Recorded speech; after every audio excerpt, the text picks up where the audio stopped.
बहुत बहुत स्वागत है आप सभी का आपके अपने YouTube channel Shukla study point में। मैं शिवम शुक्ला आप सभी दोस्तों का हार्दिक स्वागत करता हूं।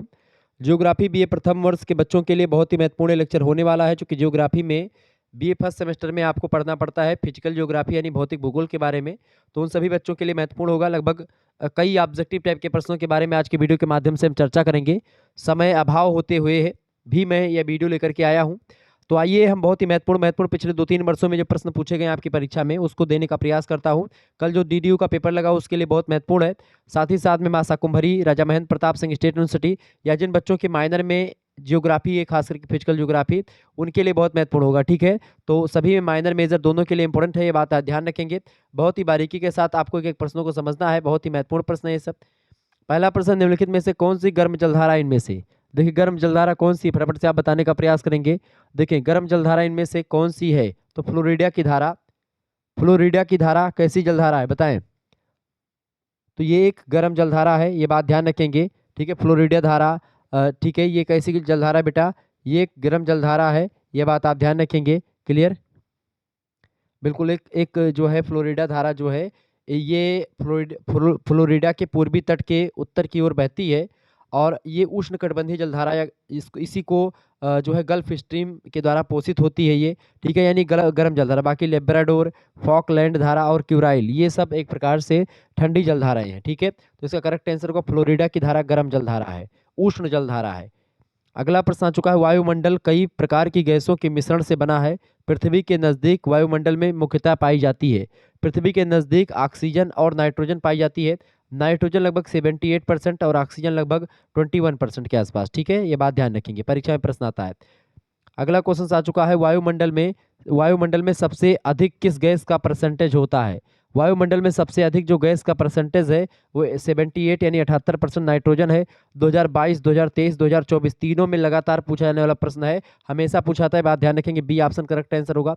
अगला क्वेश्चन आपके स्क्रीन पर आ चुका है, उच्च दाब क्षेत्र में भूमध्य सागर की ओर बहने वाली पवनें होती हैं। तो उच्च दाब क्षेत्र से भूमध्य सागर की ओर बहने वाली पवनें जो होती हैं उन्हीं को व्यापारिक पवनों के नाम से जानते हैं। किन पवनों के नाम से, व्यापारिक पवनें कहते हैं। नेक्स्ट क्वेश्चन आ चुका है, प्रश्न है बेटा, निम्नलिखित में से कौन सी स्थानीय पवन हिम भक्षक के रूप में जानी जाती है, बताएं। हिम भक्षक किसे कहा जाता है, फटाफट से आप बताने का प्रयास करेंगे।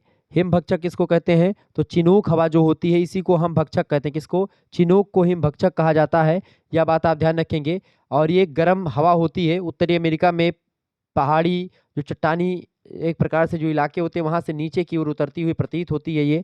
ठीक है, चिनूक पवन के नाम से इसको जाना जाता है। तापमान इसका बहुत ज़्यादा होता है, कभी कभी तापमान जो होता है एक एक मिनटों में 34 फ़ारेनहाइट तक बढ़ जाता है, कभी कभी घट जाता है। तो ये होती है हवा, हिमभक्षक कही जाती है इसको। ठीक है, चिनूक हिमभक्षक इसलिए चूंकि ये बहुत ज़्यादा गर्म होती है, और गर्म होने की वजह से हिम जो बर्फ होता है उसी का भक्षण कर लेती है, यानी बर्फ को पिघला देती है, इसीलिए इसको हिमभक्षक कहा जाता है। यह बात आप ध्यान रखेंगे। ठीक है, भूगोल के जनक कौन है बेटा, फादर ऑफ जियोग्राफी, तो क्या लगाओगे, फादर ऑफ जियोग्राफी का नाम क्या, भूगोल के पिता कौन है, इराटोस्थनीज हैं। ठीक है, इराटोस्थनीज सबसे पहले जियोग्राफी शब्द का प्रयोग किया, उसीलिए उनको पिता कहा जाता है भूगोल का। लेकिन अगर आपसे पूछेगा कि जो है वैसे भूगोल के पिता कौन है, तो हिकेटियस भूगोल के पिता हैं। लेकिन व्यवस्थित भूगोल के पिता की बात करेगा तो इराटोस्थनीज व्यवस्थित भूगोल के पिता हैं। आधुनिक भूगोल के पिता पूछेगा तो अलेक्जेंडर वान हम्बोल्ट और कार्ल रिटर का नाम आता है, यह बात आप ध्यान रखेंगे। चले, अगला क्वेश्चन आ चुका है, ओजोन परत अवस्थित है। ओजोन परत किस मंडल में है, तो ओजोन परत जो अवस्थित है ये समताप मंडल में स्थित है। किस मंडल में है भैया, समताप मंडल में है। ऑप्शन नंबर इसका बी करेक्ट आंसर होगा। वायुमंडल का जो पहला मंडल है वो क्षोभ मंडल है, क्षोभ मंडल के ऊपर समताप मंडल है, फिर मध्य मंडल आता है। ठीक है, और मतलब इसी को आयन मंडल भी कह देते हैं कभी कभी, मध्य मंडल, आयन मंडल, बहिर्मंडल, यही सब मंडल आपके होते हैं। ठीक है, अगला क्वेश्चन आ चुका है, वायुमंडल में परिवर्तनशील गैस नहीं है। वायुमंडल में परिवर्तनशील गैस जलवाष्प जो होती है ये परिवर्तनशील गैस नहीं, बाकी नाइट्रोजन, हाइड्रोजन और कार्बन डाइऑक्साइड ये सब परिवर्तनशील गैस हैं। नेक्स्ट क्वेश्चन है, धरातल से ऊंचाई पर जाने पर तापमान गिरने की दर को क्या कहते हैं। यानी जब आप धरातल से धीरे धीरे ऊंचाई की ओर जाते हैं तो तापमान आप देखते हैं घटता हुआ मिलता है, इसी को एक प्रकार से सामान्य पतन दर कहा जाता है। ऑप्शन नंबर इसका डी करेक्ट आंसर हो जाएगा। अगला क्वेश्चन आ चुका है, अधिकतम तापमान अंकित किया गया है या किया जाता है। तो अधिकतम तापमान जो अंकित किया जाता है, कहाँ पर अंकित किया जाता है, तो वो किन प्रदेशों में, अधिकतम तापमान किन प्रदेशों में अंकित किया जाता है बताएं।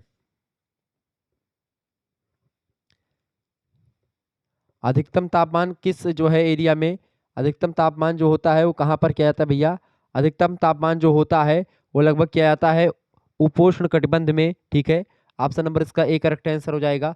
उष्ण कटिबंध में तो हमेशा तापमान समान ही रहता है वहाँ पर, ठीक, गर्मी ज़्यादा होती है उष्ण कटिबंध में, लेकिन तापमान जो बढ़ता है आप देखते हैं वो उपोष्ण कटिबंध के आसपास ही बढ़ता है, थोड़ा सा उससे ऊपर उष्ण के बगल में।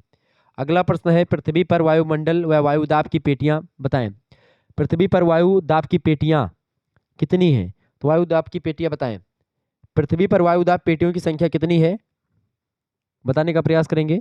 बिल्कुल, कितनी पेटियां हैं भैया? 7 वायुदाब पेटियां हैं पृथ्वी पर। कौन कौन सी हैं? पहली पेटी का नाम है बेटा भूमध्य सागरीय निम्न पेटी। दूसरी पेटी है उपोष्ण कटिबंधीय उच्च दाब पेटी जो उत्तरी गोलार्ध में है। तीसरी है उपोष्ण कटिबंधीय उच्च दाब पेटी दक्षिणी गोलार्ध में है।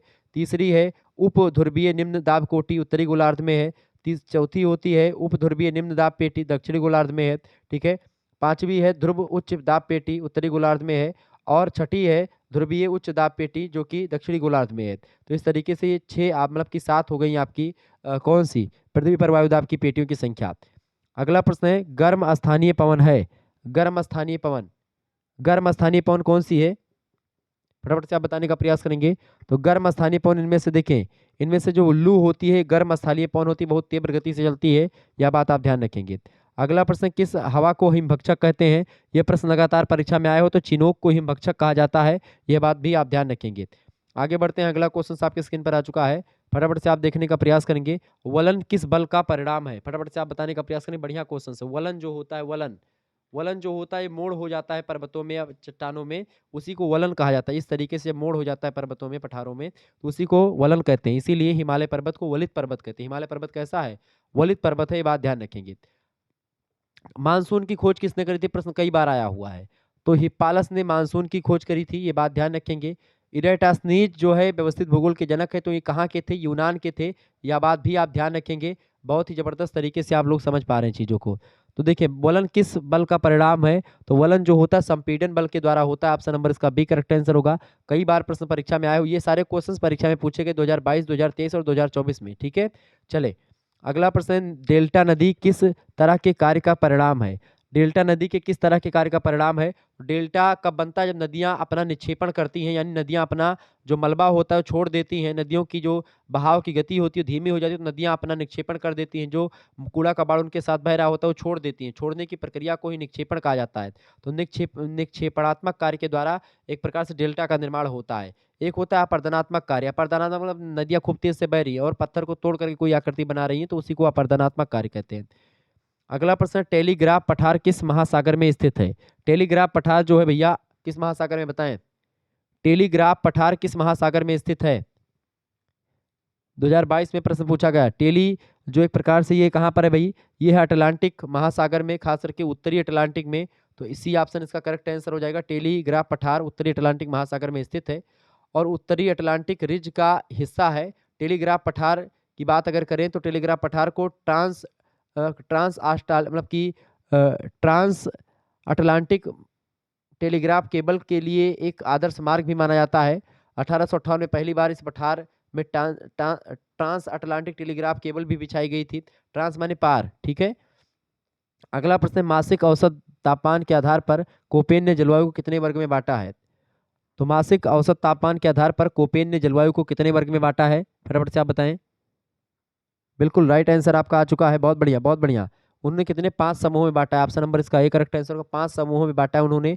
पहला है उष्णकटिबंधीय, दूसरा है शुष्क, तीसरा है शीतोष्ण, चौथा है महाद्वीपीय या हिमवन, या और पांचवा आपका होता है ध्रुवीय, ठीक है। तो इस तरीके से ये एक प्रकार से उन्होंने तापमान के आधार पर कोपेन ने जलवायु को 5 भाग में बांटा। अगला प्रश्न, कोपेन के अनुसार बी वर्ग की जलवायु का आशय क्या है? तो बी वर्ग की जलवायु का आशय है शुष्क जलवायु। ऑप्शन नंबर इसका ए करेक्ट आंसर होगा। अगला प्रश्न है मौसम के अनुसार, ठीक है। तो बी में शुष्क है, ए में उष्ण कटिबंधीय है और सी में होता है शीतोष्ण, डी में महाद्वीपीय या शीतल हिमवन जिसको आप बोलते हैं, और ई में आता है ध्रुवीय, ठीक है। मौसम के अनुसार अपनी प्रवाह दिशा बदलने वाली पवन, मौसम के अनुसार अपनी प्रवाह दिशा बदलने वाली पवन कौन सी होती है? मौसम के अनुसार अपनी प्रवाह दिशा बदलने वाली पवन को बोलते हैं मानसून। ऑप्शन नंबर इसका सी करेक्ट आंसर हो जाएगा। नेक्स्ट क्वेश्चन आ चुका है, अभिवाहनिक व्युत्क्रमण होता है। अभिवाहनिक व्युत्क्रमण वायु के संपीड़न से होता है, इसका बी ऑप्शन राइट आंसर होगा। बहुत बढ़िया तरीके से आप लोग आंसर दे रहे हैं, ऐसे ही पढ़ते रहे। बहुत बहुत स्वागत है आप सभी का, good evening all of you. प्रवाल भित्तियों का अवतलन सिद्धांत किसने प्रतिपादित किया, बताएं। प्रवाल भित्तियों का अवतलन सिद्धांत, प्रवाल भित्तियों का अवतलन सिद्धांत डार्विन ने प्रतिपादित किया था, बताएं। फटाफट से आप बताने का प्रयास करेंगे, इसका राइट आंसर क्या हो जाएगा। प्रवाल भित्तियों का अवतलन सिद्धांत किसने प्रतिपादित किया, बिल्कुल किसने किया था, चार्ल्स डार्विन, डार्विन के द्वारा किया गया था, यह बात आप ध्यान रखें, चार्ल्स डार्विन। नेक्स्ट क्वेश्चन आपके स्क्रीन पर आ चुका है, फटाफट से आप देखेंगे। सागरीय नितल का सबसे विस्तृत भाग कौन सा है, सागरीय नितल का सबसे विस्तृत भाग, फटाफट से आप बताने का प्रयास करेंगे। सागरीय नितल नितल का सबसे विस्तृत भाग, सागरीय नितल का सबसे विस्तृत भाग जो होता है वो गहरे सागरीय मैदान को कहते हैं। डी ऑप्शन इसका करेक्ट आंसर हो जाएगा, ठीक है, कौन सा, डी ऑप्शन इसका राइट आंसर हो जाएगा बेटा। आगे बढ़ते और भी चीज़ों को जानने का प्रयास करते हैं, ये बात आप ध्यान रखेंगे, ठीक है। चले आगे बढ़ते हैं और भी चीज़ों को जानने का प्रयास करते हैं, फटाफट से वीडियो को शेयर कर दीजिएगा और लाइक भी कर दीजिएगा। नेक्स्ट क्वेश्चन आ चुका है, विश्व का सबसे गहरा समुद्री गर्त कौन सा है, विश्व का सबसे गहरा समुद्री गर्त बताएं। विश्व का सबसे गहरा समुद्री गर्त होता है आपका, ठीक है, मेरियाना ट्रेंच, जिसकी गहराई कितनी है, 11,033 मीटर गहरा है ये, ठीक है, ध्यान रखेंगे इस बात को, क्लियर। आगे बढ़ते हैं, अगला क्वेश्चन आपके स्क्रीन पर आ चुका है, फटाफट से आप देखेंगे। पृथ्वी के समस्त महासागरों का औसत तापमान है, पृथ्वी के समस्त महासागरों का औसत तापमान कितना है, बताएं। पृथ्वी के समस्त महासागरों का औसत तापमान कितना होता है, 17.2 सेल्सियस होता है, डिग्री सेल्सियस, ठीक है। तो पृथ्वी के समस्त महासागरों का औसत तापमान जो होता है वो 17.2 डिग्री सेल्सियस के आसपास होता है, ठीक है, यह बात आप ध्यान रखेंगे। चले आगे देखते हैं और भी चीज़ों को जानने का प्रयास करते हैं, फटाफट से वीडियो को शेयर करते रहेंगे और लाइक भी कर दीजिएगा, बहुत ही महत्वपूर्ण प्रश्न है ये सब। चले क्वेश्चन आ चुका है, निम्न में से कौन सी भौतिक भूगोल की शाखा नहीं है, बताएं। भौतिक भूगोल की शाखा कौन सी नहीं, फटाफट से आप बताने का प्रयास करेंगे। बहुत ही महत्वपूर्ण क्वेश्चन आ चुका, भौतिक भूगोल की शाखा इनमें से कौन सी नहीं है, बताएं। भौतिक भूगोल की शाखा सभी लोग बताने का प्रयास करेंगे। देखें, भू आकृति विज्ञान, जलवायु विज्ञान और समुद्र विज्ञान, ये सब भौतिक भूगोल की शाखाएं हैं, जबकि जनसंख्या भूगोल भौतिक भूगोल की शाखा नहीं है, ये मानव भूगोल की शाखा है। ऑप्शन नंबर इसका डी करेक्ट आंसर हो जाएगा। बहुत ही बढ़िया क्वेश्चन आ चुका है, यह बात आप ध्यान रखेंगे। आगे बढ़ते और भी चीज़ों को जानने का प्रयास करते हैं, फटाफट से वीडियो को शेयर करते रहेंगे। प्रश्न आ चुका है, भू संतुलन शब्द का प्रयोग सर्वप्रथम किसने किया था, भू संतुलन शब्द का प्रयोग सबसे पहले किसने किया था, डट्टन महोदय ने किया था, किसने किया था, डट्टन महोदय ने किया था भू संतुलन शब्द का सबसे पहले प्रयोग, ये ऑप्शन करेक्ट आंसर होगा। प्रश्न, किस विद्वान ने पृथ्वी को सियाल, सीमा और निफे स्तरों में विभाजित किया है, तो वह स्वेस महोदय। ऑप्शन नंबर इसका ए करेक्ट आंसर होगा। पृथ्वी की आंतरिक संरचना को 3 भागों में सियाल, सीमा, निफे, सियाल मतलब होता है सिलिकॉन और एल्यूमिनियम की अधिकता, ये देखें ये इस तरीके से बांटा होगा, मैंने आपको बताया भी था, ठीक है। यहाँ पर एक प्रकार से देखें, ये होता है आपका सियाल, ठीक है, सिलिकॉन और एल्यूमिनियम, ये होता है सीमा यानी कि सिलिकॉन और मैग्नीशियम, ठीक है, और ये होता है आपका निफे, निकल और फेरस, ठीक है, ये बात ध्यान रखेंगे। तो इस तरीके से पृथ्वी की आंतरिक संरचना को स्वेस महोदय बताते हैं, ए ऑप्शन राइट आंसर होगा। अगला क्वेश्चन से, पृथ्वी के संपूर्ण द्रव्यमान का लगभग कितना प्रतिशत क्रोड में समाहित है, बताएं। पृथ्वी के संपूर्ण द्रव्यमान का लगभग कितना परसेंट क्रोड में समाहित है, भाग बताएं। क्रोड जो होता है उसमें लगभग और लगभग, बिल्कुल 20% इसका करेक्ट आंसर हो जाएगा, 20%, ठीक है। और मेंटल में लगभग 68% मेंटल होता है, ठीक है, ऑप्शन नंबर इसका ये करेक्ट आंसर होगा, मेंटल, क्रस्ट और क्रोड। नेक्स्ट क्वेश्चन है, अभिनव मत के अनुसार, अभिनव मत के अनुसार कौन सी पृथ्वी की परत सबसे अधिक गहराई में पाई जाती है, तो सबसे अधिक गहराई मतलब किस में पाई जाती है, तो परपटी में पाई जाती है। परपटी चूंकि बहुत गहरी, एक प्रकार से बहुत मोटी लेयर होती है भूपरपटी, option number A correct answer हो जाएगा। नेक्स्ट क्वेश्चन आ चुका है, वेगनर के महाद्वीपीय विस्थापन का सिद्धांत में जलीय भाग को कौन सा नाम दिया गया था, तो वेगनर का महाद्वीपीय विस्थापन का सिद्धांत मैंने आपको कई बार बताया था, तो जलीय भाग जो था उसको पैंथालासा सागर कहा गया था, पैंथालासा जलीय भाग को कहा गया था, और पैंजिया कहा गया था भूखंड को, ठीक है। और जब एक प्रकार से ही पैंजिया 2 भागों में टूटा तब वह लारेसिया और गोंडवाना लैंड में कन्वर्ट हुआ, ठीक है। तो इसका करेक्ट आंसर क्या हो जाएगा, वेगनर का महाद्वीपीय विस्थापन का सिद्धांत में जलीय भाग को कौन सा नाम दिया गया था, पैंथालासा नाम दिया गया था, पैंथालासा सागर था, पैंजिया महाद्वीप था, यही पैंजिया समय बीतने के बाद में 2 भागों में टूटा, तेठीस सागर के द्वारा अलग हुआ, ठीक है, जिसमें लारेसिया ऊपर वाला भाग, गोंडवाना लैंड नीचे वाला भाग, लारेसिया को अंगारा लैंड भी कहते हैं, क्लियर। अगला प्रश्न है, भौगोलिक विषय का केंद्र बिंदु भूगोल की किस शाखा को कहते हैं, बताएं। भूगोल विषय का केंद्र बिंदु भूगोल की किस शाखा को कहा जाता है, तो भौतिक भूगोल को कहा जाता है, फिजिकल ज्योग्राफी को, सी ऑप्शन राइट आंसर होगा। अगला प्रश्न, द्वितीय श्रेणी के उच्चावच में सम्मिलित नहीं है, द्वितीय श्रेणी का उच्चावच जो होता है उसमें मैदान, पर्वत, पठार सम्मिलित है, इंसलबर्ग नहीं सम्मिलित है, ठीक है, यह बात ध्यान रखेंगे। क्लियर, यह बात आप ध्यान रखें, बहुत ही फेमस प्रश्न है। द्वितीय श्रेणी के उच्चावच में एक प्रकार से ये सब आते, पर्वत पठार ये सब आते हैं। प्रथम श्रेणी के उच्चावच में मैदान और महाद्वीप आते हैं, यह बात ध्यान रखेंगे। क्लियर, चले अगला क्वेश्चन आ चुका है। निम्नलिखित में से कौन सी भौतिक भूगोल की शाखा नहीं है? भौतिक भूगोल की शाखा कौन सी नहीं है? देखिए, भूगणित विज्ञान, जैव भूगोल, मृदा भूगोल, ये सब भौतिक भूगोल के अंतर्गत आता है, जबकि अधिवास भूगोल मानव भूगोल का अंग है। ऑप्शन नंबर इसका सी करेक्ट आंसर हो जाएगा। अगला क्वेश्चन है, पृथ्वी की आंतरिक संरचना की जानकारी का प्राकृतिक स्रोत है। पृथ्वी की आंतरिक संरचना की जानकारी का प्राकृतिक स्रोत होते हैं भूकंप, घनत्व और तापमान। ऑप्शन नंबर इसका डी करेक्ट आंसर हो जाएगा। ठीक है, उपरोक्त सभी। नेक्स्ट क्वेश्चन आ चुका है, मेंटल की कोर से विभाजन करने वाली जो असंबद्धता है उसको कौन सी असंबद्धता बोलते हैं, बताएं। तो मेंटल को कोर से अलग करने वाली जो असंबद्धता है उसको क्या नाम दिया गया? उसको बोलते हैं बेटा कौन सी? उसको बोलते हैं गुटेनबर्ग। क्या बोलते हैं? गुटेनबर्ग। ठीक है, तो यहाँ पर ऑप्शन में कर लेंगे गुटेनबर्ग असंबद्धता। पृथ्वी के मेंटल और क्रोड के को अलग करने वाले असंबद्धता को गुटेनबर्ग जो है बोलते हैं, असंबद्धता या विच्छेदन बोलते हैं। ठीक है, यह बात ध्यान रखेंगे। क्लियर, क्लियर, ये बात आप ध्यान रखेंगे। अच्छा, मोहो असंबद्धता जो है क्रस्ट और ऊपरी मेंटल के बीच में। मोहो असंबद्धता किसके बीच में है? क्रस्ट और मेंटल के बीच में है। ठीक है, ये बात आप ध्यान रखेंगे। इसके अलावा और भी असंबद्धता, जैसे रेपटी असंबद्धता है। रेपटी असंबद्धता जो है ये बाहरी और आंतरिक मेंटल को अलग करती है, यानी ऊपरी मेंटल और निचले मेंटल के बीच में घनत्व का असंबद्धता है इससे। इसके अलावा कॉनरॉड जो है, कॉनरॉड असंबद्धता, ये ऊपरी और निचले क्रस्ट को अलग करती है। यह बात आप ध्यान रखेंगे। आगे बढ़ते हैं और भी चीज़ों को जानने का प्रयास करते हैं। एशिया और यूरोप की सीमा पर स्थित यूराल पर्वत किस वर्ग का पर्वत है, बताएं। एशिया और यूरोप की सीमा पर स्थित है यूराल नाम का एक पर्वत, वो किस टाइप का पर्वत है? जड़ित मोड़दार पर्वत, या नवीन मोड़दार पर्वत, या फिर प्राचीन मोड़दार पर्वत, या साधारण मोड़दार पर्वत? फटाफट से आप बताने का प्रयास करेंगे। बहुत ही जबरदस्त क्वेश्चन आ चुका है। तो एशिया और यूरोप की सीमा पर स्थित यूराल पर्वत जो है ये प्राचीन मोड़दार पर्वत की श्रेणी में आता है। Option number c correct answer होगा। और हिमालय जो है वो नवीन वलित पर्वतों में आता है या मोड़दार पर्वतों में आता है।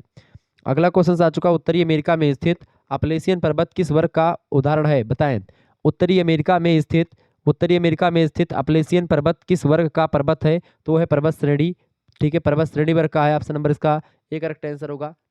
तो उत्तरी अमेरिका में स्थित अपलेशियन पर्वत किस वर्ग का पर्वत है? बिल्कुल, ये वलित पर्वत है। कैसा पर्वत है? वलित पर्वत है, पर्वत श्रेणी या पर्वत। ठीक है, ये बात आप ध्यान रखेंगे, वलित पर्वत नहीं, ऑप्शन में पर्वत श्रेणी लगा दें। अगला प्रश्न, निम्नलिखित में से किसका संबंध रासायनिक अपक्षय से नहीं है? रासायनिक अपक्षय, अपक्षय का माने होते किसी चीज का अपने से टूट जाना। ठीक है, उसी को अपक्षय कहते हैं। तो नाइट्रोजनीकरण जो होता है इसके द्वारा, रासायनिकरण के द्वारा अपक्षय, या कोई पत्थर नहीं टूटता, कोई अपने चीज नहीं टूटती है। बाकी कार्बोनीकरण के द्वारा, ऑक्सीकरण, जल योजन के द्वारा, चीजों में रासायनिक क्रिया के द्वारा चीजें टूट जाती हैं। अगला प्रश्न, विश्व का सबसे ऊंचा सक्रिय ज्वालामुखी निम्नलिखित में से कौन सा है, बताएं। विश्व का सबसे ऊंचा सक्रिय ज्वालामुखी, फटाफट से आप बताने का प्रयास करेंगे। बिल्कुल कोटोपैक्सी, बिल्कुल राइट आंसर। फोटो नहीं, कोटोपैक्सी। ऑप्शन नंबर इसका डी करेक्ट आंसर हो। कोटोपैक्सी जो है ये इक्वाडोर देश में है। दुनिया का सबसे ऊंचा सक्रिय ज्वालामुखी है। लगभग मान लीजिए ये 5,897 जो है मीटर ऊंचाई पर स्थित है, और दुनिया का सबसे बड़ा सक्रिय ज्वालामुखी जो माना जाता है, सबसे सबसे ऊंचा है कोटोपैक्सी। सबसे बड़ा अगर पूछता तो कौन सा होता? सबसे बड़ा पूछता बेटा तो हो जाता मोना लोवा। मोना लोवा जो है सबसे बड़ा है, ध्यान रखेंगे। सबसे बड़ा कौन सा ज्वालामुखी है जागृत ज्वालामुखी में? सबसे बड़ा एरिया वाइज तो वो है मोनोलोवा। सबसे ऊंचा कौन सा है? तो कोटोपैक्सी है। यह बात आप ध्यान रखेंगे। हवाई ज्वालामुखी राष्ट्रीय उद्यान के अंदर है ये मोनोलोवा। ठीक है, यह बात आप ध्यान रखेंगे। क्लियर, चले आगे देखते हैं। अगला प्रश्न, पृथ्वी की आंतरिक संरचना की विश्वसनीय जानकारी प्राप्त करने का सबसे प्रमुख स्रोत? फटाफट से आप बताने का प्रयास करेंगे। प्रश्न आ चुका, पृथ्वी की आंतरिक संरचना की विश्वसनीय जानकारी प्राप्त करने का जो सबसे जबरदस्त स्रोत है वह भूकंप विज्ञान के द्वारा हम अच्छी तरीके की जानकारी प्राप्त करते हैं। ये ऑप्शन करेक्ट आंसर होगा, चूंकि जो उसकी लहरें हैं उसको हम देख करके जान पाते हैं। भूकंप का अध्ययन क्या कहलाता है? भूकंप का अध्ययन जो होता है वो क्या कहलाता है, बताएं। भूकंप का अध्ययन कहलाता है, भूकंप का अध्ययन बिल्कुल सिस्मोग्राफी के द्वारा अध्ययन होता है, इसीलिए इसको सिस्मोलॉजी कहा जाता है। क्या कहते हैं? सिस्मोलॉजी कहते हैं। सिस्मोग्राफ या सिस्मोग्राफ के द्वारा इसको देखा जाता है, सिस्मो। ठीक है, तो सिस्मोलॉजी इसका विज्ञान कहा जाता है। सिस्मोलॉजी के अंतर्गत इसका अध्ययन किया जाता है। रिक्टर पैमाने पर भूकंप की तीव्रता का मापन किया जाता है। नेक्स्ट क्वेश्चन आपके स्क्रीन पर आ चुका है, फटाफट से आप देखने का प्रयास करेंगे। अच्छा, भूकंप विज्ञान में भूकंप ज्वालामुखी गतिविधि और जमीन से जुड़े अन्य स्रोतों से उत्पन्न भूकंपीय तरंगों का अध्ययन किया जाता है, ये बात ध्यान रखेंगे। भूकंप के झटकों से भूस्खलन ज्वालामुखी गतिविधियां होती हैं, ठीक है, शरीर मतलब कि वो हिलने लगता है पूरा का पूरा पृथ्वी। संपीड़न बल से निर्मित भ्रंश, संपीड़न बल से निर्मित भ्रंश कौन सा है? संपीड़न बल से निर्मित भ्रंश को व्युत्क्रम भ्रंश कहा जाता है, सी ऑप्शन इसका राइट आंसर होगा। अगला क्वेश्चन से पृथ्वी की सतह का वह भाग जहां पर सर्वप्रथम भूकंपीय तरंगों का अनुभव होता है, फटाफट से आप बताने का प्रयास करेंगे। पृथ्वी की सतह का वह भाग जहां पर सर्वप्रथम भूकंपीय तरंगों का अनुभव होता है उसको बोलते हैं भूकंप मूल, option number A correct answer होगा। सबसे तीव्र गति वाली भूकंपीय तरंग, सबसे तीव्र गति वाली भूकंपीय लहर कौन सी है? करेक्ट आंसर क्या हो जाएगा? सबसे तीव्र गति से सबसे तेज चलने वाली जो तरंगे हैं वो है पी तरंगे, ऑप्शन नंबर इसका करेक्ट आंसर क्या हो जाएगा? पी तरंगे जो है ये सबसे तेज चलती हैं, यह बात आप ध्यान रखें, पी तरंगे करेक्ट आंसर हो जाएगा। सबसे सबसे तीव्र गति वाली तरंगे है पी तरंगे प्राइमरी। नेक्स्ट क्वेश्चन है, ज्वालामुखी उद्गार से निरसित पदार्थ, ज्वालामुखी जब उद्गार होता है तो उससे जो पदार्थ निकलता है उसको लावा कहते हैं, जबकि डाइक, सिल, स्टाक ये सब आंतरिक स्थलाकृतियां होती हैं, यह बात आप ध्यान रखेंगे। क्लियर। नेक्स्ट क्वेश्चन आ चुका है, ज्वालामुखी से निर्मित बाह्य स्थलाकृति नहीं है, ज्वालामुखी से निर्मित बाह्य स्थलाकृति लैकोलिथ नहीं होती, लैकोलिथ अंदर बनती है ज्वालामुखी के, ज्वालामुखी जब निकल नहीं पाती बाहर तो अंदर में अंदर जो है वो बन जाती है स्थलाकृति, अंदर पत्थर जम जाते हैं पूरा लावा, जबकि सिंडर शंकु, काल्डेरा और लावा डार्ट ये सब ऊपर बनते हैं पृथ्वी के, जबकि लैकोलिथ, बैकोलिथ, फेकोलिथ, ठीक है, सिल, डाइक ये सब अंदर ही बन जाते हैं, ठीक है, पृथ्वी के। अगला क्वेश्चन आ चुका है, भौतिक या यांत्रिक अपक्षय का कारक नहीं है, भौतिक या यांत्रिक अपक्षय का कारक नहीं है कार्बन डाइऑक्साइड, ठीक है, बाकी दाब, तुषार और सूर्यातप के द्वारा भौतिक या यांत्रिक अपक्षय होता है, यह बात आप ध्यान रखेंगे। बहुत ही जबरदस्त क्वेश्चन आपके स्क्रीन पर आ चुका है। अच्छा, विश्व में सर्वाधिक ज्वालामुखी जो है वो किस पेटी में आते हैं? तो परिप्रशांत पेटी में आते हैं, ठीक है, यह बात आप 10,000 द्वारों की घाटी अलास्का में पाई जाती है। रिक्टर पैमाने का उपयोग किसको नापने के लिए करते हैं? भूकंप की तीव्रता को नापने के लिए किया जाता है, यह बात आप ध्यान रखेंगे। लोयस का निर्माण किससे होता है? पवन से होता है, क्लियर, यह बात आप ध्यान रखेंगे। अब अच्छा, बरखान का निर्माण कैसे होता है? पवन के द्वारा होता ही, पवन के अपर्दन के द्वारा होता है, ठीक है। आगे बढ़ते हैं और भी चीज़ों को जानने का प्रयास करते हैं, फटाफट से वीडियो को लाइक कर दीजिएगा, शेयर भी कर दीजिएगा, ऐसे इन्फॉर्मेटिव वीडियो मैं आपके लिए लाता रहता हूँ। प्रश्न आ चुका, कोपेन ने विश्व को प्रमुख जलवायु प्रदेशों में विभक्त किया है, बताएं। कोपेन ने, बिल्कुल कोपेन ने जलवायु प्रदेशों में विभक्त किया है, बिल्कुल बात है। तो कोपेन ने विश्व को प्रमुख जलवायु प्रदेशों में बांटा है, तो 6 प्रदेशों में, कितने में? कोपेन ने विश्व को कितने प्रमुख प्रदेशों में बांटा? जलवायु प्रदेशों में।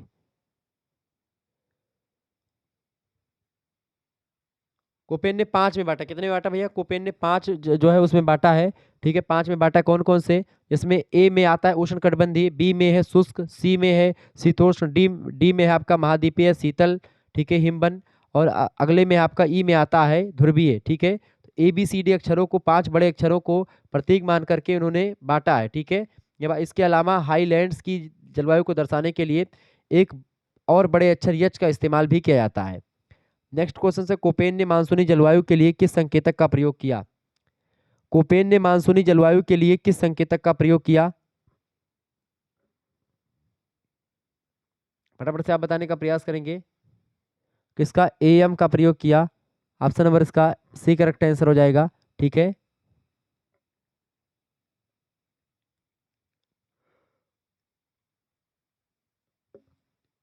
आगे बढ़ते हैं, महान हिमकाल किसे कहते हैं, बताएं। महान हिमकाल किसे कहते हैं? महान हिमकाल जो है किसे कहते हैं भैया? इसको बोलते हैं प्लीटोस्टीन युग को, option number A correct answer होगा इसका।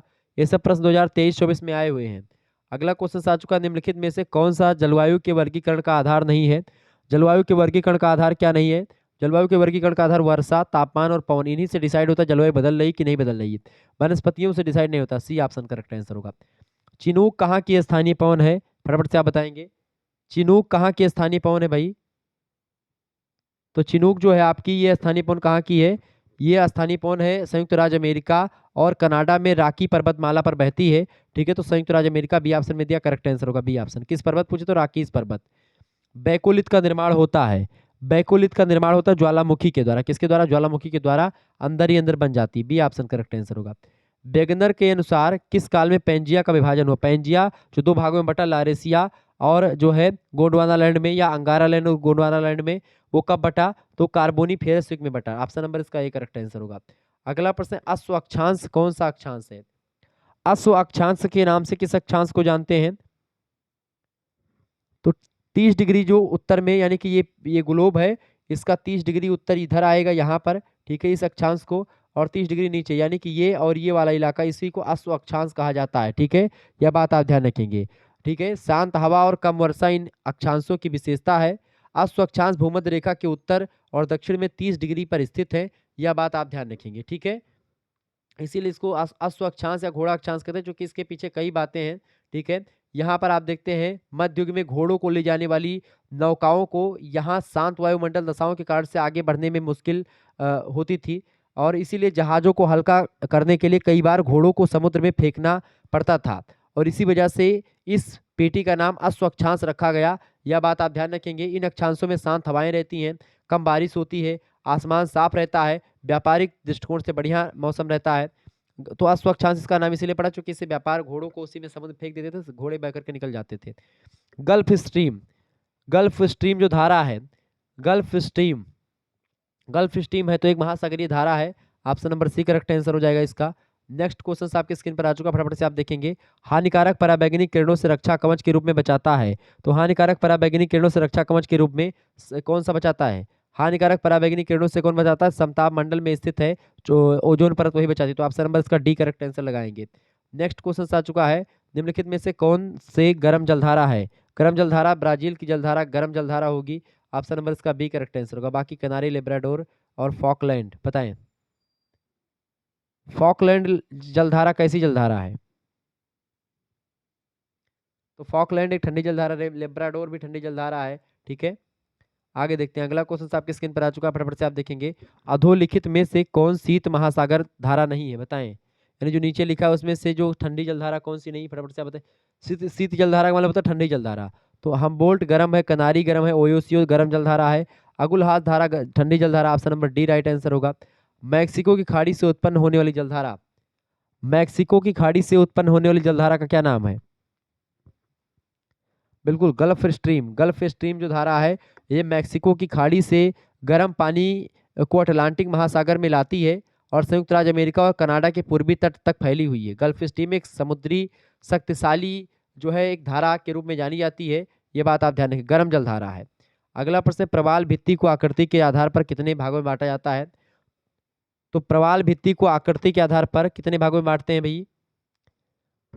कितने भागों में बांटते हैं? 4 भागों में बांटते हैं। ऑप्शन नंबर इसका बी करेक्ट आंसर होगा। प्रवालों के विकास के लिए औसत सागरीय लवणता, प्रवालों के विकास के लिए औसत सागरीय लवणता होनी चाहिए। बिल्कुल 26 से 27 इसका राइट आंसर हो जाएगा, 26 से 27, ठीक है। ऑप्शन नंबर इसका बी राइट आंसर होगा।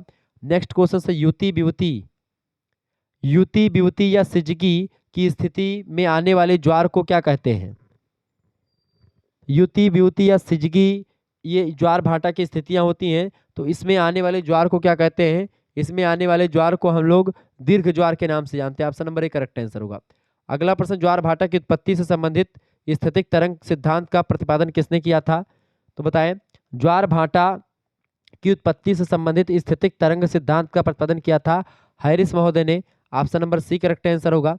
नेक्स्ट क्वेश्चन है, कोपेन ने जलवायु वर्गीकरण के अनुसार ईटी जलवायु प्रदेश किसके लिए है? बताएं। ईटी जलवायु प्रदेश जो है ये टुंडा जलवायु प्रदेश के लिए है, सी ऑप्शन करेक्ट आंसर होगा। नदी के निक्षेपण से बनने वाले स्थलाकृति, नदियां जब अपना मलबा छोड़ती हैं तो उससे डेल्टा का निर्माण होता है, इसका सी ऑप्शन राइट आंसर होगा। अगला प्रश्न, अटलांटिक महासागर की धारा नहीं है। अटलांटिक महासागर की धारा जो नहीं है वो कौन सी नहीं? क्यूरोसियो धारा नहीं है। ऑप्शन नंबर इसका डी करेक्ट आंसर होगा। अगला प्रश्न है, भू संतुलन के सिद्धांत में किसने कहा? भू संतुलन सिद्धांत में किसने कहा कि घनत्व में समानता एवं गहराई में परिवर्तन? ये किसने कहा था? प्राट महोदय ने कहा था। Option number b right answer हो जाएगा। किस जलधारा को हम्बोल्ट धारा के नाम से भी जाना जाता है? तो पेरू की धारा को हम्बोल्ट जलधारा के नाम से जानते हैं, ए ऑप्शन इसका राइट आंसर हो जाएगा। अगला क्वेश्चन आ चुका है, विभिन्न स्तंभों का घनत्व, फटाफट से आप बताने का प्रयास करेंगे। बहुत ही जबरदस्त क्वेश्चन आपकी परीक्षा के दृष्टिकोण से आ चुका है, यही क्वेश्चन आपकी परीक्षा में आने वाले हैं, कल आपको यही परीक्षा प्रश्न देखने को मिलेंगे। एक बात और ध्यान रखेंगे, वाव्य राशि परिकल्पना किसने दी है? तो कांट ने दी है, ठीक है, ये बात आप ध्यान रखेंगे। ग्रहाणु परिकल्पना किसने दी है? तो चैम्बर और मोल्टन ने दी है, ठीक है। रसेल का सिद्धांत भी है। इसके अलावा नोवा सिद्धांत लिटिलटन का है, ठीक है। फिर फ्रेड होयल और लिटिलटन का। उल्का परिकल्पना लाकियर की है। ज्वारीय परिकल्पना जेम्स जीन्स की है, पृथ्वी की उत्पत्ति को। निहारिका परिकल्पना लाप्लास की है। तो ये सब ध्यान रखेंगे, परीक्षा की दृष्टि से बहुत ही महत्वपूर्ण प्रश्न है, परीक्षा में आते रहते हैं। ऐसे क्वेश्चंस आप सभी लोग बहुत ही बारीकी के साथ पढ़ेंगे तभी समझ में आएगा, ये बात आप ध्यान रखेंगे। क्लियर? आगे बढ़ते हैं, चीजों को जानने का प्रयास करते हैं। तो विभिन्न स्तंभों का घनत्व बराबर होता है तथा उनकी गहराई में परिवर्तन होता है, यह कथन कहा था प्राट महोदय ने। Option number A correct answer होगा। वेगनर ने पैंजिया के चारों ओर विशाल जल राशि को क्या कहा था? पैंथालासा नाम दिया था। Option number A correct answer होगा। और जब पैंजिया दो भागों में बटा था, गोंडवाना लैंड और अंगारा लैंड, तो उसको कौन सी जलधारा अलग करती थी? तो टेथीस धारा अलग करती थी। ऑप्शन नंबर इसका, तो इसका b a option correct answer हो जाएगा, पैंथालासा। ठीक है। वेगनर ने पैंजिया के चारों ओर विशाल जलधाराशि बताया, पैंथालासा सागर था। अगला प्रश्न, वेगनर ने महाद्वीपों के तटों में समानता का नामकरण किया, बताएं। वेगनर महोदय ने महाद्वीपों के तटों में समानता का नामकरण दिया था जिग और फिट। ऑप्शन नंबर इसका सी करेक्ट आंसर होगा। इनमें से कौन सी लघु प्लेट है? लघु माने छोटी प्लेट, तो इनमें से कौन सी लघु प्लेट है यानी छोटी प्लेट है? तो नज़का प्लेट जो छोटी प्लेट है, option number D correct answer होगा। अगला प्रश्न, प्लेटों का संचलन मुख्यतः कितने प्रकार से होता है? 3 प्रकार से होता है। ऑप्शन नंबर इसका ए करेक्ट आंसर होगा। नेक्स्ट क्वेश्चन आपके स्क्रीन पर आ चुका, फटाफट से आप देखेंगे। प्रश्न, पर्वत और घाटियां किस संचलन से बनते हैं? पर्वत और घाटियां जो होते हैं ऊर्ध्वाधर संचलन से बनते हैं। सी ऑप्शन करेक्ट आंसर होगा। प्लेट शब्द का सबसे पहले प्रयोग किसने किया था? प्लेट शब्द का सर्वप्रथम प्रयोग करने वाले विद्वान, बिल्कुल राइट आंसर होगा, टूजो विल्सन। सी ऑप्शन में टूजो विल्सन ने सबसे पहले, ये कनाडा के भूवैज्ञानिक है टूजो विल्सन, 1955 ईस्वी में इन्होंने प्लेट टेक्टोनिक शब्द का सबसे पहले प्रयोग किया था। ठीक है। और इसके बाद में आप देखते हैं मॉर्गन ने इसको और आगे बढ़ाया। ठीक है। आगे देखते हैं, अगला प्रश्न आ चुका है, भौतिक भूगोल के अध्ययन में निम्न में से क्या सम्मिलित नहीं है? भौतिक भूगोल के अध्ययन में क्या सम्मिलित नहीं है? प्रश्न ये पूछा गया, क्या सम्मिलित नहीं है? ठीक है, ये बात ध्यान रखेंगे। तो इसमें देखेंगे वायुमंडल, स्थल मंडल और आपका कृषि, ये तीनों शामिल है भौतिक भूगोल में। समुद्र पूरा नहीं शामिल है, समुद्र की कुछ चीजों के बारे में अध्ययन होता है, बाकी ओशिनोग्राफी अलग एक सब्जेक्ट है। मत्स्य युग किसे कहते हैं? मत्स्य युग, मत्स्य युग जो है, मत्स्य युग किसे कहते हैं ज्योग्राफी में, बताएं। मत्स्य युग जो है ये किसे कहते हैं भाई? मत्स्य युग जो होता है ये एक प्रकार से डिवोनियन युग को मत्स्य युग कहते हैं। ये ऑप्शन राइट आंसर होगा। ऊपरी क्रस्ट, ऊपरी क्रस्ट और निचले क्रस्ट के बीच में कौन सी असंबद्धता है? ऊपरी क्रस्ट और निचले क्रस्ट के बीच में जो संबद्धता है बेटा, वो कौन सी है? वो आपकी है कॉनरॉड संबद्धता। कौन सी? कॉनरॉड संबद्धता। ऑप्शन नंबर इसका ए करेक्ट आंसर होगा। प्लेट कितने प्रकार के होते हैं, बताएं। प्लेट कितने प्रकार के होते हैं? 3 प्रकार के प्लेट होते हैं। कितने प्रकार के? प्लेट 3 प्रकार के होते हैं। अगला क्वेश्चन, वो पृथ्वी की प्लेट की बात हो रही है, वो कप प्लेट वाली नहीं हो रही है। महाद्वीपीय निमग्न तट के पश्चात समुद्र की ओर पाया था। महाद्वीपीय निमग्न तट के पश्चात समुद्र की ओर पाया जाता है महाद्वीपीय मग्न ढाल। ऑप्शन नंबर इसका डी करेक्ट आंसर हो जाएगा। आगे बढ़िएगा, अगला क्वेश्चन आपके स्क्रीन पर आ चुका है, फटाफट से वीडियो को शेयर कर दीजिएगा। ऐसे इन्फॉर्मेटिव वीडियो मैं लगातार आपके लिए लाता रहता हूँ और ऐसे ही आते रहेंगे। ठीक है, तो परेशान होने की बिल्कुल भी ज़रूरत नहीं है, ऐसे ही क्वेश्चंस आपकी परीक्षा में आते रहेंगे। ठीक है, ये बात आप ध्यान रखेंगे। अच्छा, मोनो लावा क्या है? सबसे ऊंचा एक सक्रिय ज्वालामुखी, सबसे बड़ा। ठीक है, सबसे बड़ा। क्लियर, ध्यान रखेंगे। सुबह का तारा और भोर का तारा किसको कहते हैं? तो शुक्र को सुबह का और भोर का तारा कहा जाता है। क्लियर, ये बात ध्यान रखेंगे। वेगनर ने पैंजिया के टूटने का क्या कारण बताया था? तो बताया था प्लवनशीलता की वजह से टूटा है। ठीक है। किस युग को मानव युग कहते हैं? Age of man, age of man Holocene युग को कहते हैं। ठीक है, ये बात ध्यान रखें, कई सारी चीजें आपसे प्रश्न में ये सब पूछे जाते रहते हैं, ये बात आप ध्यान रखेंगे। विस्तारित ब्रह्मांड परिकल्पना के सिद्धांत किसने दिया है? एडविन हब्बल ने दिया है। ठीक है, इसके अलावा बिग बैंग थ्योरी किसने दी है? जॉर्ज लेमेन ने दी है। क्लियर, ये बात आप ध्यान रखेंगे। तो ये सब प्रश्न आपसे पूछी जाती है। पृथ्वी पर बड़ी प्लेटों की संख्या कितनी है? 6 बड़ी प्लेटें हैं। क्लियर, यह बात आप ध्यान रखेंगे, परीक्षा में प्रश्न आ सकता है। भूसन्निधि शब्द का प्रयोग किसने किया? सबसे पहले भूसन्निधि शब्द का प्रयोग किया था डाना महोदय ने सबसे पहले। संवहन तरंग का सिद्धांत किसने दिया है? तो दिया है होम्स ने। भूसंतुलन शब्द का सबसे पहले प्रयोग किसने किया? तो भूसंतुलन शब्द का सबसे पहले प्रयोग किया था किसने भैया? डटन महोदय ने किया था। ठीक है, भूसंतुलन या आइसोस्टेसिस शब्द जो है ग्रीक भाषा का शब्द है, यह बात भी आप ध्यान रखें, परीक्षा में प्रश्न पूछा गया है। महाद्वीपीय विस्थापन का सिद्धांत वेगनर ने दिया है। ये सब क्वेश्चन परीक्षा में आ सकते हैं, ये सब चीज़ों को थोड़ा सा ध्यान रखेंगे, क्योंकि ऐसे प्रश्न परीक्षा में जब आएंगे तो आप लोग परेशान मत होइएगा, क्योंकि ये सब बीच बीच में बता रहा हूँ, ठीक है। गोखुर झील का निर्माण नदी की किस अवस्था में होता है? नदी जब प्रौढ़ावस्था में होती है तो गोखुर झील का निर्माण करती है, वो घूमती घूमती आगे बढ़ती है, ठीक है। यह बात आप ध्यान रखेंगे। फियोर्ड का निर्माण कहाँ होता है? फियोर्ड, फियोर्ड का निर्माण होता है समुद्र तटों पर, ठीक है। यह बात भी आप ध्यान रखेंगे। अच्छा, किस विद्वान ने अपर्दन चक्र का सिद्धांत दिया है? तो पेंक ने दिया है, यह बात ध्यान रखेंगे। क्लियर? तो ऐसे प्रश्न आपकी परीक्षा में आएंगे और आप सभी लोग इस चीज़ों को ध्यान रखिएगा। आगे बढ़ते हुए भी चीज़ों को जानने का प्रयास करते हैं। प्रश्न आ चुका है, रेडियो तरंगे किस परत के द्वारा परिवर्तित होती हैं? तो आयनमंडल के द्वारा प्रतिवर्तित होती है वो, ठीक है। ये बात आप ध्यान रखेंगे। आगे बढ़ते हुए भी चीज़ों को जानने का प्रयास करते हैं। अच्छा, ओजोन के लिए हानिकारक क्लोरोफ्लोरोकार्बन का स्रोत कौन सी चीज़ें हैं? विमान से जो गैसें निकलती है, रेफ्रिजरेटर से, फ्रिज से, ठीक है, ये सब निकलती है। ओजोन परत की खोज किसने की थी? तो किसने की थी भैया? जी फॉरमैन ने की थी ओजोन परत की खोज। ये सब प्रश्न परीक्षा में आ सकते हैं, ठीक है। अच्छा, बैरोमीटर से क्या मापा जाता है? वायुमंडलीय दाब को बैरोमीटर से मापा जाता है। नदी के अपर्दन कार्य या अपर्दन कार्य से निर्मित स्थलाकृति, नदी के अपर्दन कार्य से निर्मित स्थलाकृति फटाफट से आप बताने का प्रयास करेंगे तो होती नदी वेदिका। ऑप्शन नंबर 1 करेक्ट आंसर हो जाएगा। नेक्स्ट क्वेश्चन से अगला प्रश्न, नदी के जीर्ण अवस्था में निर्मित निक्षेप। देखिए, जो डेल्टा होता है नदी के निक्षेपणात्मक कार्य के द्वारा बनता है, नदी वेदिका अपर्दनात्मक कार्य की वजह से बनती है। अगला प्रश्न है, नदी के जीर्णावस्था में निर्मित निक्षेप जनित स्थलाकृति तो होती है कौन सी? पेनी प्लेन, ठीक है। जीर्ण अवस्था में पेनी प्लेन बनता है। नदी की वृद्धावस्था में डेल्टा का निर्माण होता है। बी आकार की घाटी का निर्माण नदी की किस अवस्था में होता है? नदी जब युवा अवस्था में होती है तो बी आकार का घाटी बनाती है, ठीक है। जैसे नदियां इसे गिरती हैं फिर निकल के चली जाती है तो वी आकार की घाटी का निर्माण होता है। अगला क्वेश्चन, भूकंपों का देश किसे कहते हैं? भूकंपों का देश जापान को कहा जाता है, ए ऑप्शन। अगला क्वेश्चन, निम्नलिखित में से कौन अन्य तीनों से भिन्न है? बताएं, अन्य तीनों से कौन भिन्न है? फटाफट से आप बताने का प्रयास करेंगे। निम्नलिखित में से कौन अन्य तीनों से भिन्न है? तो जो है जूरेसिक, क्रेटेशियस और ट्रियासिक, ये सब जो है इन सभी ये तीनों एक जैसे हैं, प्लेस्टोसीन तीनों से अलग है। नेक्स्ट क्वेश्चन है, निम्नलिखित में से कौन सी लहरें तरल से होकर के नहीं गुजरती हैं? बताएं, कौन सी लहरें तरल माध्यम में नहीं जाती? तो ये लहरें तरल माध्यम में नहीं जाती हैं। तो इससे पता चल जाता है कि कहाँ कहाँ पर ये तरंगे नहीं की पृथ्वी के अंदर, तो हम पता लगा लेते हैं कि पृथ्वी पर वहाँ पर जो है तरल चीज़ें हैं, उधर से नहीं जाती। तो वेगनर के अनुसार गोंडवाना लैंड में सम्मिलित था, तो वो दक्षिणी अमेरिका सम्मिलित है। बाकी यूरोप, उत्तरी अमेरिका और एशिया ये अंगारा लैंड में है, उत्तरी अंगारा लैंड या लारेशिया बोलते हैं। दक्षिणी गोलार्ध में पवन बाईं ओर मुड़ जाती है। दक्षिणी गोलार्ध में पवन बाईं ओर मुड़ जाती है पृथ्वी के घूर्णन के कारण। पृथ्वी जो अपनी दिशा में घूमती है, अपने अक्ष पर घूमती रहती है, उसकी वजह से। अगला प्रश्न आ चुका, ग्रैंड कैनियन एक है। ग्रैंड कैनियन कहाँ पर है बताएं? ग्रैंड कैनियन जो है ये एक बात बताएं तो ये एरिजोना में है, अमेरिका में पड़ता है ग्रैंड कैनियन, ठीक है। ये क्या है? एक नदी है। ऑप्शन नंबर इसका सी करेक्ट आंसर हो जाएगा, ठीक है। ये बात आप ध्यान रखेंगे। क्लियर? आगे देखते हैं और भी चीज़ों को जानने का प्रयास करते हैं। एक घाटी टाइप का है, ठीक है, लेकिन नदी भी मान सकते हैं। कोलोराडो नदी पर ही है, ठीक है।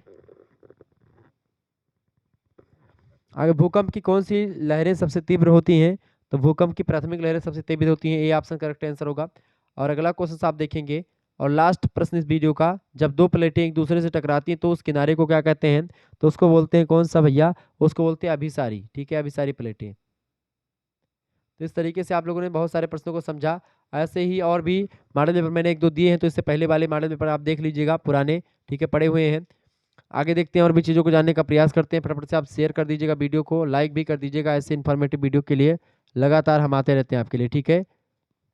अच्छा, अगुलहास धारा कहाँ पर बहती है? हिंद महासागर में बहती है, ये बात आप ध्यान रखेंगे। सागरीय लवणता का मुख्य स्रोत भूमि के द्वारा जो चीजें बह करके जाती हैं वही होता है, यह बात भी आप ध्यान रखेंगे। जैवमंडल शब्द का प्रयोग किसने किया था सबसे पहले?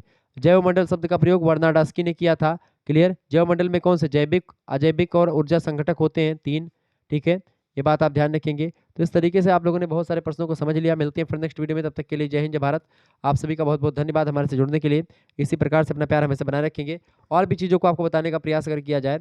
देखिए, एक बात और ध्यान रखेंगे, अगर आपको पीडीएफ प्राप्त करनी सभी सब्जेक्ट की या फिर सेकंड सेमेस्टर में आपको ज्वाइन होना है तो आप हमारे पास ज्वाइन हो सकते हैं। सेकंड सेमेस्टर के लिए बेसिकली आप सेकंड सेमेस्टर में आप जाएंगे तो उससे पहले चैप्टर वाइज चैप्टर 1 से क्लासेस प्रारंभ होने वाली है आपकी। तो उसके लिए एसएमएस करें 91 61 93 60 62 के लिए। मात्र 100 रुपीज़ में सेकंड सेमेस्टर की भी व्यवस्था कर दी गई है। तो जो बच्चे जुड़ना चाहते हैं वो जुड़ सकते हैं। अभी क्लासेस प्रारंभ नहीं हुई हैं, लेकिन अगर आप ग्रुप से जुड़ जाएंगे तो क्लासेस जल्द ही आपकी जनवरी में प्रारंभ होने वाली है। नाम, यूनिवर्सिटी नाम और सब्जेक्ट नेम लिख करके आप भेज दीजिएगा, आपके लिए व्यवस्था करी जा रही है, ठीक है। और प्रथम सेमेस्टर वाले बच्चे जो अभी अभी हैं वो अभी जुड़ सकते हैं, ये सब पीडीएफ प्राप्त कर सकते हैं, जो भी है जियोग्राफी का सभी पीडीएफ आपको मिल जाएगा मात्र 100 रुपीज़ में। तो बच्चे जो जो बच्चे हमसे जुड़ना चाहते हैं वो जुड़ सकते हैं मात्र 100 रुपये पेमेंट करके इस नंबर पर। मतलब इस नंबर पर आपको एसएमएस करना है, नाम यूनिवर्सिटी नाम सब्जेक्ट नेम आपके पास एक स्कैनर सेंड किया जाएगा, उसी पर आपको मात्र 100 रुपये पेमेंट करके उसके बाद में उसका स्क्रीनशॉट हमारे पास सेंड कर देना होगा। उसके बाद में आपको ग्रुप से जोड़ दिया जाएगा, ठीक है। मात्र 100 रुपीज़ में एक सब्जेक्ट का नहीं बल्कि सभी सब्जेक्ट का आपको पीडीएफ नोट्स वहाँ पर मिलेगा, ठीक है। ये बात आप ध्यान रखेंगे। लिखित ऑब्जेक्टिव दोनों टाइप के, जैसा आप कहेंगे वैसा आपको दे दिया जाएगा। धन्यवाद, मिलते हैं फिर नेक्स्ट वीडियो में।